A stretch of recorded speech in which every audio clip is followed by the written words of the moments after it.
জয় রাধে।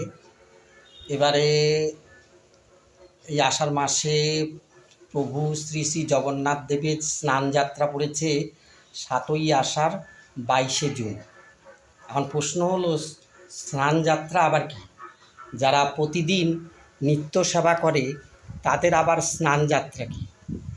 এখন কথা কি, সবার বাড়িতে তো আর জগন্নাথ প্রভু নেই, তা প্রতিদিন গুরু গোবিন্দের স্নান করানো হয়, মোছানো হয়।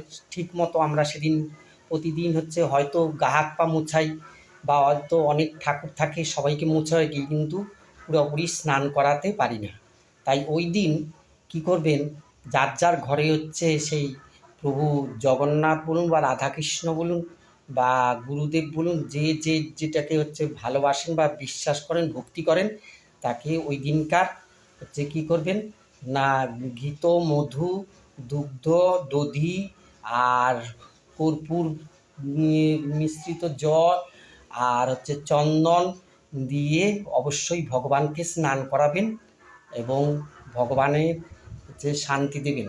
কারণ জগন্নাথ স্নান যাত্রা দিন ভালো মতো গোপালকে বা গোবিন্দকে স্নান করাতে হয়। এটা অবশ্যই করবেন। জয় রাধে, নমস্কার।